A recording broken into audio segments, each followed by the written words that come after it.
Assalamualaikum warahmatullahi wabarakatuh. Perkenalkan kami dari kelompok 3. Pada video kali ini, kami akan menyampaikan materi adsorpsi. Ikuti terus ya kelanjutan video ini. Check this out. Berikutnya kelompok kami beranggotakan 6 orang yaitu 1. Ahmad Syaifullah Muslim 2. Aileda Fitri Ramadhani 3. Ida Francisca Yanti H. 4. Nur Jihad Faisal Akbar 5. Damayanti Kusumade 6. Julhesni Eka Putra A. Selanjutnya terdapat daftar isi antara lain. 1. Pendahuluan 2. Pengertian adsorpsi 3. Prinsip kerja adsorpsi 4. Adsorpsi kimia, fisika 5. Isoterm adsorpsi 6. Isoterm Freundlich 7. Adsorpsi Langmuir 8. Metode adsorpsi 9. Faktor-faktor yang memengaruhi adsorpsi 10. Aplikasi adsorpsi. Proses adsorpsi adalah salah satu proses penyerapan yang banyak digunakan di beberapa aspek kehidupan, misalnya dalam berbagai bidang industri atau dalam masalah lingkungan. Salah satu aspek yang dapat dianalisa misalnya untuk masalah lingkungan yang merupakan efek samping dari kemajuan zaman di berbagai belahan dunia. Lingkungan selalu dikaitkan dengan masalah surfaktan, yaitu senyawa organik yang banyak digunakan dalam berbagai industri, pertanian, atau aplikasi lainnya yang dapat menyebabkan air terkontaminasi. Berikut perbedaan gambar pada adsorpsi dan absorpsi. Selanjutnya ialah pengertian adsorpsi. Adsorpsi secara umum adalah proses pengumpulan substansi terlarut yang ada dalam larutan oleh permukaan benda atau zat penyerap. Adsorpsi adalah masuknya bahan yang mengumpul dalam suatu zat padat. Keduanya sering muncul bersamaan dengan suatu proses, maka ada yang menyebutnya sorpsi. Baik adsorpsi dan absorpsi. Sebagai sorpsi terjadi pada tanah liat maupun padatan lainnya, namun untuk unit perasinya dikenal sebagai adsorpsi. Selanjutnya, prinsip kerja adsorpsi. Prinsip adsorpsi didasarkan pada interaksi ion logam dengan gugus fungsional yang ada pada permukaan adsorben. Melalui interaksi pembentukan kompleks dan biasanya terjadi pada permukaan padatan yang kaya akan gugus fungsional seperti OH, NH, SH, dan COOH. Proses adsorpsi dapat terjadi karena adanya gaya tarik atom atau molekul pada permukaan padatan yang tidak seimbang. Adanya gaya ini, padatan cenderung menarik molekul-molekul lain yang bersentuhan dengan permukaan padatan, baik fasa gas atau fasa larutan ke dalam permukaannya. Akibatnya konsentrasi molekul pada permukaan menjadi lebih besar daripada dalam fasa gas zat terlarut dalam larutan. Selanjutnya adalah adsorpsi kimia dan fisika. Perbedaan adsorpsi kimia dan fisika antara lain.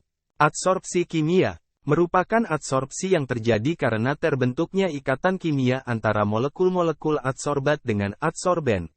Ikatan yang terbentuk merupakan ikatan yang kuat sehingga lapisan yang terbentuk merupakan lapisan monolayer, sedangkan adsorpsi fisika merupakan adsorpsi yang terjadi karena adanya gaya van der Waals.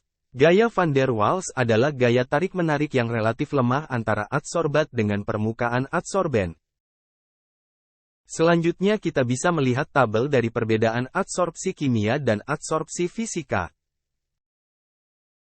Selanjutnya adalah isoterm adsorpsi. Penjelasan isoterm adsorpsi antara lain. A. Isoterm adalah proses adsorpsi yang berlangsung tetap.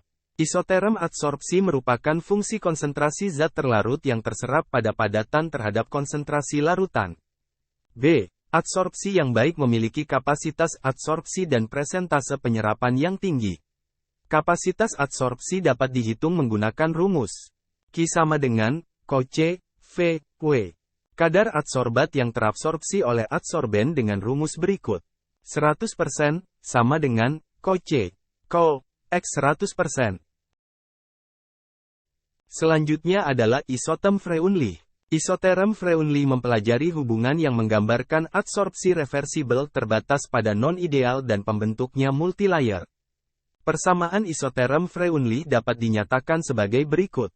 Sm sama dengan K M 1 N, di mana 1 N dan K adalah konstan.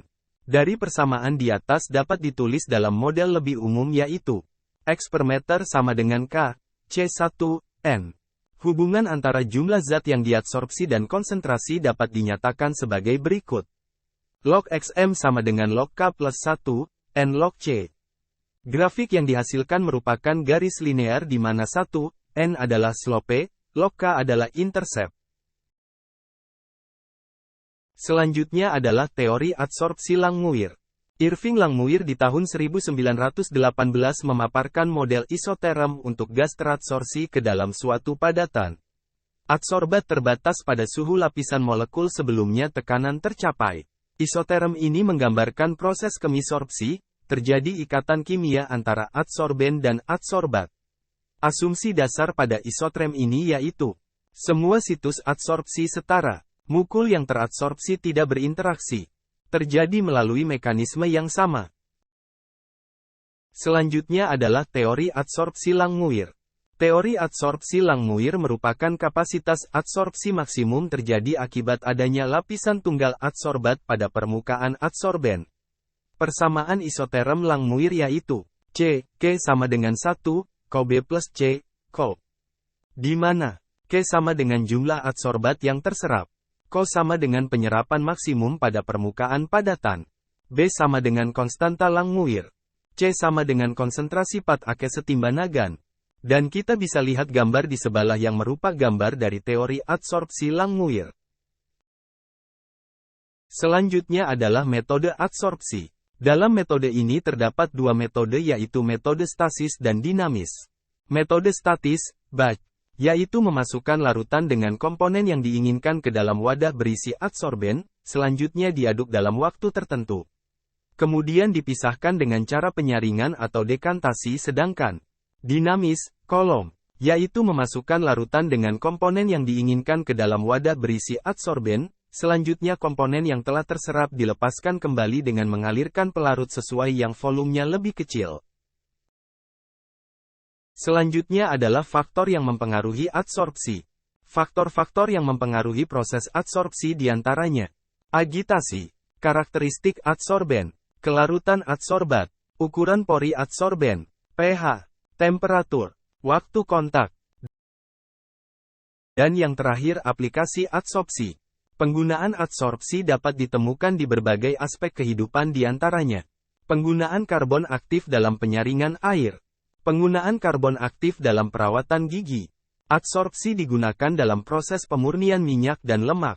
Dalam industri farmasi adsorpsi digunakan untuk menghilangkan kontaminan dan memisahkan senyawa aktif dari larutan. Kromatografi adsorpsi digunakan untuk memisahkan pigmen dan hormon. Akhir dari video dan sekian presentasi dari kami, mohon maaf jika ada salah kata. Kalau salah menaruh rasa seperti kamu dan dia, selesai tanpa dimulai. Ayu Tinting makan kepiting, thank you for everything.